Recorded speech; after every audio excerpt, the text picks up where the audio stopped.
ॐ गजाननं भूतगणादिसेवितं कपितजम्बूफलचारुभक्षणं वासुतं शोकविनाशकारकं नमामि विघ्नेश्वरपादपङ्कजम्। कृष्णाय वासुदेवाय हरिये परमात्मने प्रणतः कलेशनाशाय गोविंदाय नमो नमः। ओम श्री महापुरुष देवाय नमः। ओम श्री गुरुदेवाय नमः। ओम आनंद स्वरूप भगवान की जय। ओम शांति स्वरूप भगवान की जय। हमारा चिंतन गीता अध्याय 2 श्लोक 11 के ऊपर चल रहा है। विद्वानों और महापुरुषों के भावों को, उनके विचारों को आपके सामने ला रहे हैं, जिससे अपने दैनिक जीवन में, अपनी समस्याओं के समाधान में, वह साधकों की साधना में, उनके ज्ञान में वृद्धि हो, शुद्ध ज्ञान, संशय रहित ज्ञान प्राप्त हो, उच्च श्रेणी की साधना बने। ओम आनंद में प्रभु पिताजी पूजनीय ब्रह्मलीन श्री आनंदमय योगी जी ने अपने छोटे से ग्रंथ, मात्र 144 पृष्ठ का ग्रंथ विश्व शांति भाग 1 योग सिद्ध ब्रह्म ज्ञान भाग 1 में 2 महत्वपूर्ण और अनुभवपूर्ण ज्ञान प्रकाश में डाला है। पहला है मानसिक चिकित्सा का ज्ञान। इस लेख में मानसिक रोग कितने हैं और उनका समाधान एक ही सूत्र में समझाया है। उदाहरण के लिए एक सूत्र है, मैं सहनशीलता भाव में हूं, क्रोध भाव में नहीं। क्रोध मानसिक रोग है और सहनशीलता उसका समाधान है। मैं ध्यान शांति भाव में हूं, नशा शांति भाव में नहीं। ऐसे 125 सूत्र हैं। रोग और समाधान एक जगह एक साथ विवरण किया है ताकि साधक अपने जीवन में उतार सके। दूसरा श्री ब्रह्म ज्ञान। ब्रह्म ज्ञान में क्या धारण करना है यह बताया है। उदाहरण के लिए सहनशीलता यानी अपने मन के अनुकूल भौतिक उन्नति में प्रेम व हर्ष न करना तथा प्रतिकूलताओं का यथायोग्य उपचार करते हुए चिंता, शोक और द्वेष, नाराजगी आदि विकारों का त्याग करना। ऐसे 61 सूत्र है, 61 सूत्र है। और दूसरा ब्रह्म ज्ञान में क्या नहीं करना यह बताया है। उदाहरण के लिए, हे सर्वहितमय भगवान, मैं मन इंद्रियों द्वारा व्यर्थ कर्म करने का त्याग करूंगा। ऐसे 64 सूत्र है, 64 सूत्र है, ताकि साधक अपने जीवन में उतार कर सुगमता से अपनी साधना को किस श्रेणी में पहुंचा दे? वीत राग, वीत भय, वीत क्रोध, इस श्रेणी में पहुंचा सके। इस ग्रंथ के विषय में यानी विश्व शांति भाग 1 और भाग 2 के अनुभवपूर्ण ज्ञान का गीता के श्लोकों में चिंतन करेंगे। 11वें श्लोक में प्रभु कह रहे हैं, ये शरीर नाशवंत है। और शास्त्र कहता है, वीर, ज्ञानी और कर्मयोगी, इन तीनों का कभी भी शोक नहीं करना चाहिए, क्योंकि ये तीन स्वयं भी कभी शोक नहीं करते हैं। वीर हमारे धर्म की रक्षा के लिए युद्ध करते करते जिन क्षत्रियों ने बलिदान दे दिया, उनका गौरव होता है। उनके शौर्य गाथा के गीत गाए जाते हैं। उनके परिवार के लोग तो उनका आदर करते ही हैं। उनके गांव के लोग, पूरे समाज के लोग, पूरे राष्ट्र के लोग उनका आदर करते हैं। पितरों को स्मरण तो उनकी रक्त से संबंधित पीढ़ी करती है, लेकिन इन सूरवीरों का स्मरण तो पूरा राष्ट्र करता है। हर एक राष्ट्र की अपनी शौर्य गाथा है। उनके शहरों में, पार्कों में स्तंभ बनाए जाते हैं। वीर कभी स्वयं भी शोक नहीं करते और उनका शोक किया भी नहीं जाना चाहिए, क्योंकि उनका शोक कोई करे तो उनको पसंद नहीं आता है। दूसरा बताया ज्ञानी, उसका शोक नहीं करना है चाहिए। ज्ञानी स्वयं किसी बात का शोक नहीं करते, उनका शोक कोई करे तो उनको भी पसंद नहीं है। और तीसरा कर्मयोगी। वीर कौन है? जिनका तेज कोई हनन नहीं कर सकता, वो वीर है। जिनको देह है और आत्मा का स्पष्ट अनुभव है, वो ज्ञानी है। और निश्चित हुआ जो कर्म, निष्ठापूर्वक जो कर्म करते हैं, वो कर्मयोगी है। ऐसे लोगों का शोक नहीं होता है। रामचरितमानस में रामचंद्र जी जब वन में जाते हैं, तब राम के विरह में राजा दशरथ जब प्राण त्याग कर देते हैं, भरत जी जब आते हैं, व्यथित हैं। पिताजी की मृत्यु के अवसर पर उस समय वशिष्ठ जी कहते हैं भरत से, दशरथ जी का जो चरित्र है, दशरथ जी का जो व्यक्तित्व है, वो शोक करने योग्य नहीं है भरत। शोक किसका करना चाहिए? वशिष्ठ जी ने समझाया है, जो ब्राह्मण वेद का अध्ययन न करता हो उसका शोक करना चाहिए।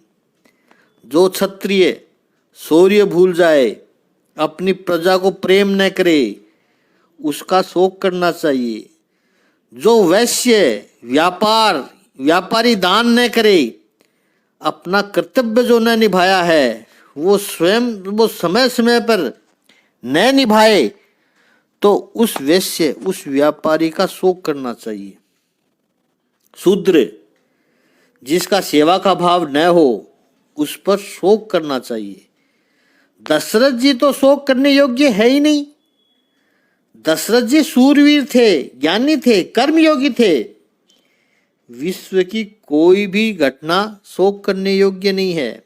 जीवन एक अनंत यात्रा है और मृत्यु भी उसमें एक मंगल पड़ाव है। सफर के दौरान जो मूढ़ लोग होते हैं, वे जीवन से ऊब जाते हैं और मृत्यु से घबराते हैं। इस सूत्र को याद रखना है। अज्ञानी लोग मूढ़ है और जीवन से उबे हुए हैं।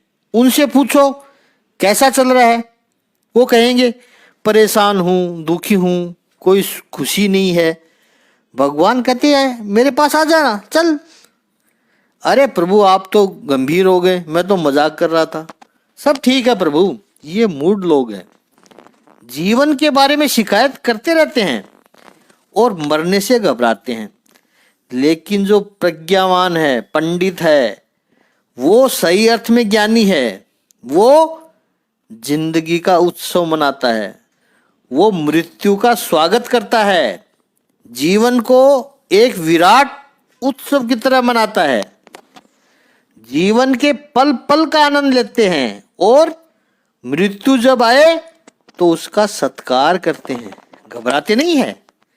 मारो श्याम को बुलाओ आयो है, वो लेने के लिए आया है, तो क्यों डरूं मैं?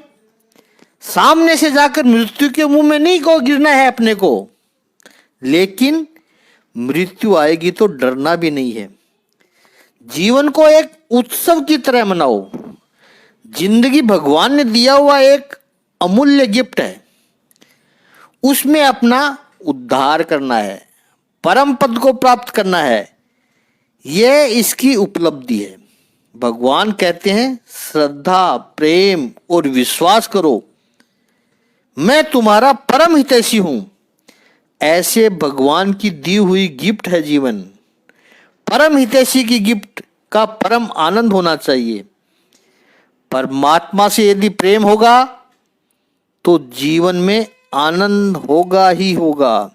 जब भी आए स्वाभाविक आए मृत्यु का प्राकृतिक रूप में स्वीकार करें। क्यों स्वीकार है? 12वें श्लोक में भगवान श्री कृष्ण समझाएंगे, और इसलिए 12 श्लोक लेते हैं, और यह हमारा मूल स्वरूप है। 12वें श्लोक का शाब्दिक अर्थ है कि ऐसा कभी नहीं हुआ कि मैं न रहा हूं या तुम न रहे हो, या ये समस्त राजा न रहे हो, और न ऐसा है कि भविष्य में हम लोग नहीं रहेंगे। ये दूसरे श्लोक का शाब्दिक अर्थ है। वर्तमान में तो हम हैं अर्जुन, तू मुझे दिख रहा है, मैं तुझे दिख रहा हूं, इन राजाओं को देख रहे हैं, और हम सब हमेशा नहीं रहेंगे, ऐसा कोई समय है ही नहीं। हम सब हमेशा रहेंगे, तीनों काल में, भूत भविष्य वर्तमान में हम थे, हम हैं और हम रहेंगे, ये पक्का है। जिनका जो शोक हो रहा है, तुझको जो शोक हो रहा है, उसका मुख्य कारण है मृत्यु।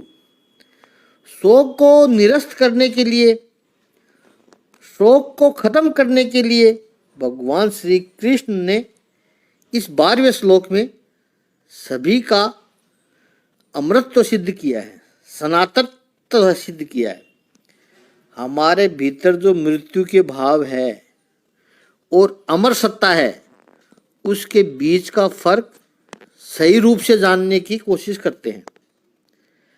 हमारा अस्तित्व मृत्युवाद है, हमारा देह और सूक्ष्म देह अमर सत्ता और मृत्युवाद, और दूसरा है अमर सत्ता। क्या है सनातत्व? वो है हमारी आत्मा, ये अमर सत्ता है। इसका जिसको स्पष्ट ज्ञान है, ऐसे विद्वान पंडित शोक नहीं करते हैं। वेदांत की दृष्टि से देखें तो हम नहीं थे, ऐसा न था और ऐसा न रहेगा। अब जो न होना यानी अभाव है, वो क्या है? वेदांत कहता है अभाव 4 प्रकार का होता है।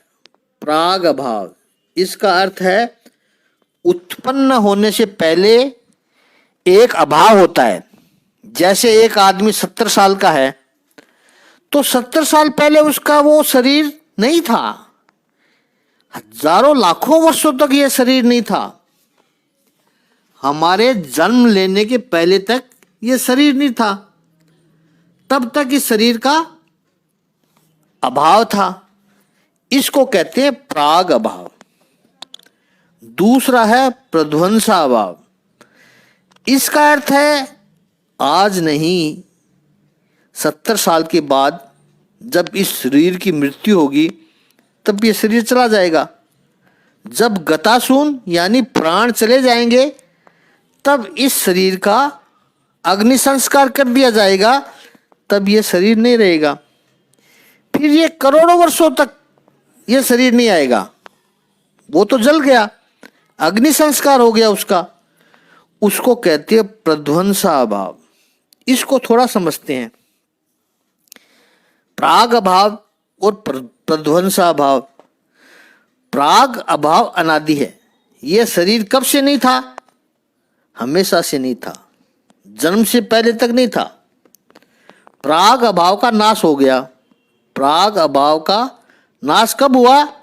जब इस शरीर का जन्म हुआ, यानी इस शरीर के बर्थडे पर, पैदा होने पर प्राग अभाव का अंत हो गया, अंत आ गया। वेदांत की भाषा में प्राग अभाव अनादि है, लेकिन शांत है। जिस दिन इस शरीर के प्राण चले गए और शरीर का अग्नि संस्कार किया, जिसे हम कहते हैं मृत्यु हो गई, जो निश्चित है, लेकिन इसके बाद ये वर्तमान वाला शरीर कब तक नहीं रहेगा? अनंत काल तक नहीं रहेगा। कब तक नहीं रहेगा, इस समय को कोई नहीं बता सकता। प्राग अभाव अनादि है, लेकिन शांत है। प्रध्वंसा अभाव का आदि है, शरीर का पैदा होना ये उसका आदि है, लेकिन अनंत है। तीसरा है अत्यंत अभाव। अत्यंत अभाव क्या है?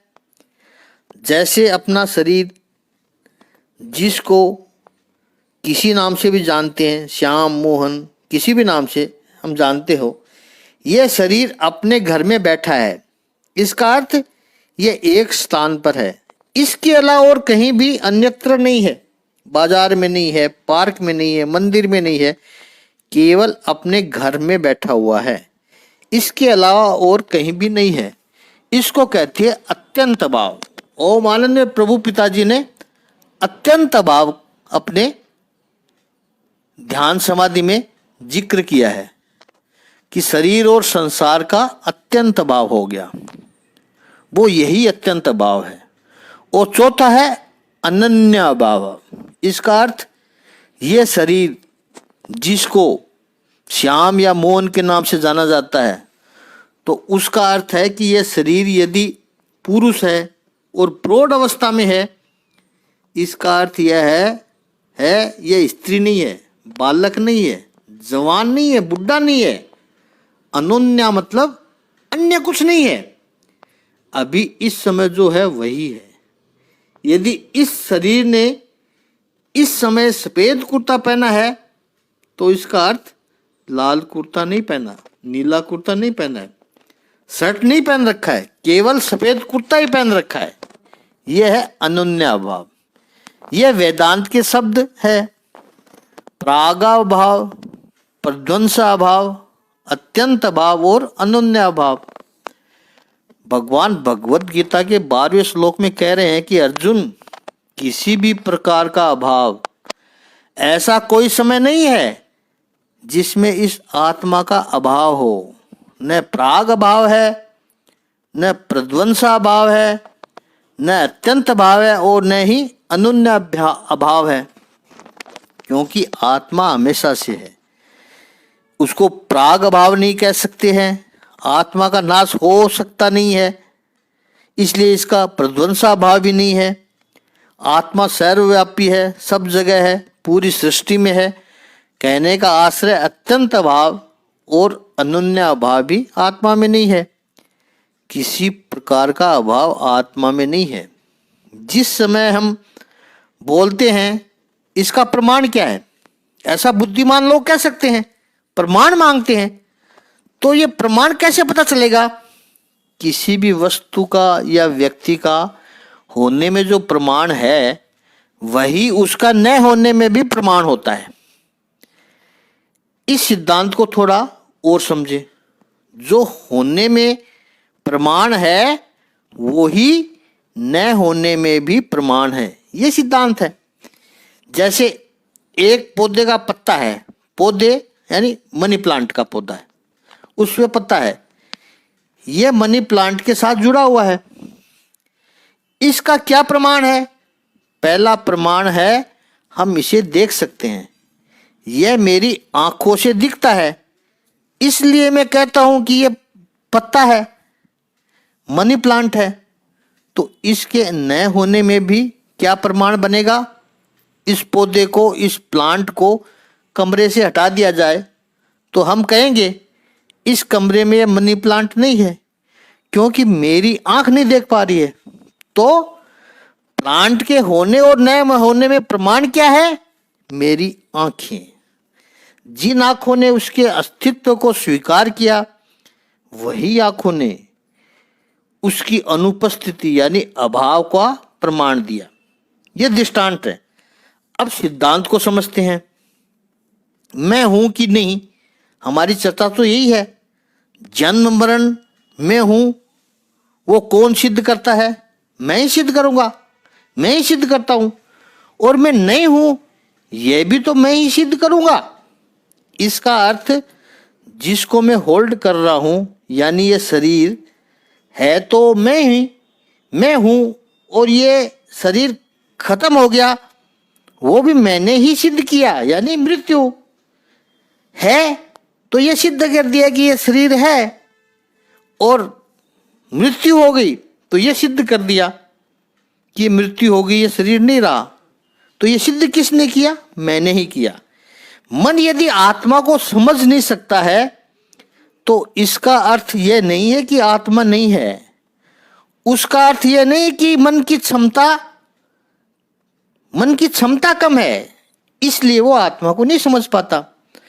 भगवान श्री कृष्ण भगवत गीता में यही अस्तित्व के नियम सिखाएंगे, कैसे आनंद से दिया जा सकता है।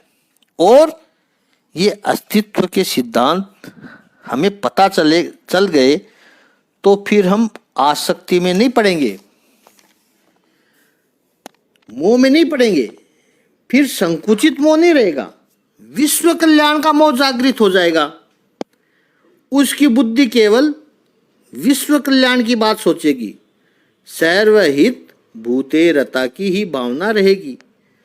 उसका जो भी कार्य होगा लोक हितार्थ होगा, वो परम पद की स्थिति में होगा।